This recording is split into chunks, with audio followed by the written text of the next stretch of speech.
A 95-pound Doberman everyone called too dangerous. A 6-month-old baby who couldn't even lift her own head yet. Every expert said it was a disaster waiting to happen. The family begged them to reconsider. Even the rescue shelter called them twice, practically begging them to return the dog before the baby arrived. But what this so-called dangerous Doberman did at exactly 3:52 a.m. on a cold February morning didn't just save that baby's life, it shattered everything we've been told about aggressive dogs. This is Atlas, and this is the night he proved everyone wrong. Everyone said it was too dangerous. A 95-pound Doberman with cropped ears and a stare that could stop your heart from across the room. And a baby, a tiny, helpless 6-month-old baby who couldn't even crawl yet. The entire family begged them not to do it. The pediatrician warned them. Even the rescue shelter called them twice after the adoption, just to make sure they knew what they were risking. But what happened when that Doberman got close to that baby for the first time? It didn't just prove everyone wrong, it changed everything we think we know about so-called dangerous dogs. This is the story of Atlas, and this is Emma, the baby girl he was never supposed to meet. Quick thing, if you love stories where the underdog actually wins, hit that subscribe button real quick. You'll want to see how this one ends. Kara and Derek Williams adopted Atlas from a rescue organization in Phoenix 3 months before Emma was born. He'd been returned twice. The first family said he was too intense. The second family brought him back after just 4 days, claiming he growled at their teenage son. The shelter worker, a woman named Monica who'd been doing this for 12 years, didn't sugarcoat it when Kara called. "I'm going to be straight with you," Monica said. "Atlas is not a family dog. He's a one-person dog at best. And with a baby on the way," she let the sentence hang in the air like a warning. But Kara had already seen his picture, and something about the way he sat in that kennel, not barking, not begging, just watching with those dark, tired eyes, made her throat tighten. "We'll take him," she said. Derek thought he'd lost his mind. Kara was 7 months pregnant. They'd never owned a dog before, let alone a 95-pound Doberman with a file full of red flags. But when they walked into that shelter and saw Atlas lying in the corner, something happened. He didn't jump up. He didn't charge the gate. He just lifted his head, looked directly at Kara's swollen belly, and his ears shifted forward. "Has he ever been around pregnant women?" Kara asked. Monica shook her head. "Not that we know of." "Why?" "Because he won't stop staring at me." They brought Atlas home on a Saturday. The first few weeks were tense. Atlas didn't trust them. He wouldn't eat unless they left the room. He followed Kara everywhere but kept exactly 5 feet of distance, like he was protecting her from afar but didn't want to get attached. Derek started having doubts.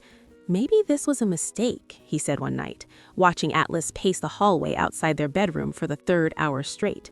What if he doesn't understand how fragile a baby is? But then, one quiet evening, everything shifted. Kara was sitting on the couch, rubbing her stomach. The baby was kicking hard. She laughed. "This one's got some serious energy." Atlas, who'd been lying across the room, stood up, slowly, deliberately. He walked over to Kara, ears forward, eyes locked on her belly, and then he did something he'd never done before. He sat down right next to her, not 5 feet away, right next to her, and gently rested his head on her lap.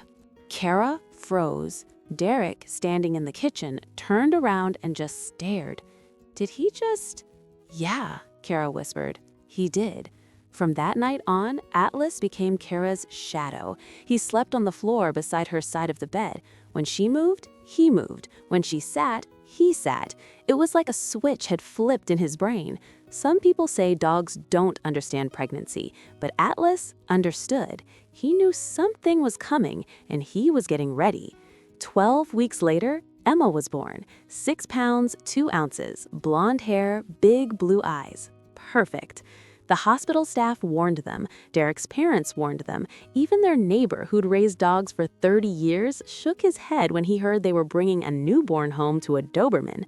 "Those dogs can snap," he said, "especially the ones with a rough past. Just be careful." But when Kara and Derek walked through the front door with Emma in her car seat, Atlas proved exactly why they'd been right to trust him. He was sitting in the hallway, completely still. When Derek set the car seat down on the floor, Atlas walked over, not excited, not rushing, just calm, controlled steps. He sniffed the edge of the blanket, then he lowered his massive head and touched his nose to Emma's tiny hand. Emma's fingers curled around the tip of Atlas's nose, and Atlas didn't move. He just stood there, letting this 6-pound human hold onto him like he understood how fragile this moment was. Derek exhaled for the first time in hours. Okay, maybe this is going to work. Weeks turned into months. Atlas developed a routine that became the stuff of legend in their house. Every morning at sunrise, he'd position himself next to Emma's crib. The second she stirred, his tail would wag. When she cried, he'd press his body against the crib and make this low, rumbling hum that somehow stopped the crying every single time. When Emma started tummy time, Atlas would lie beside the mat like a living barrier. When strangers came too close, he'd shift his body, not aggressively, just present, a silent message, "I'm watching." Now here's where people get divided, and I want to hear what you think in the comments. Do you believe dogs can actually sense danger before it happens? Or is it just coincidence and instinct? Because what Atlas did next will make you pick a side. Emma was 8 months old when it happened. It was 3:52 in the morning when Atlas started barking. Not his usual alert bark. This was frantic, desperate, relentless. Kara shot out of bed. Derek ran to Emma's room. Atlas was standing on his hind legs, front paws on the crib rail, barking directly at Emma. "Atlas, down!" Derek shouted. But Atlas didn't stop, and that's when Derek looked closer. Emma's breathing was wrong. Her chest was pulling in with every breath, a condition called retractions. Her lips had a faint blue tint. They called 911. The paramedics arrived in 6 minutes. Emma's oxygen levels were dangerously low. She had croup that had escalated into respiratory distress. The ER doctor looked at Derek in the waiting room. "How did you know to check on her at 3:52 in the morning?" "We didn't," Derek said quietly. "Our dog did." The doctor nodded slowly. "Your dog saved your daughter's life." When they brought Emma home, Atlas was waiting at the door. That night, Derek knelt beside him and wrapped his arms around that 95-pound Doberman, who everyone said was too dangerous. "They said you were the problem," Derek whispered, "but you were the answer." Today, Emma is 2. Atlas is 6. They take naps together, they share snacks, and every morning at sunrise, Atlas still walks into Emma's room and waits for her to wake up.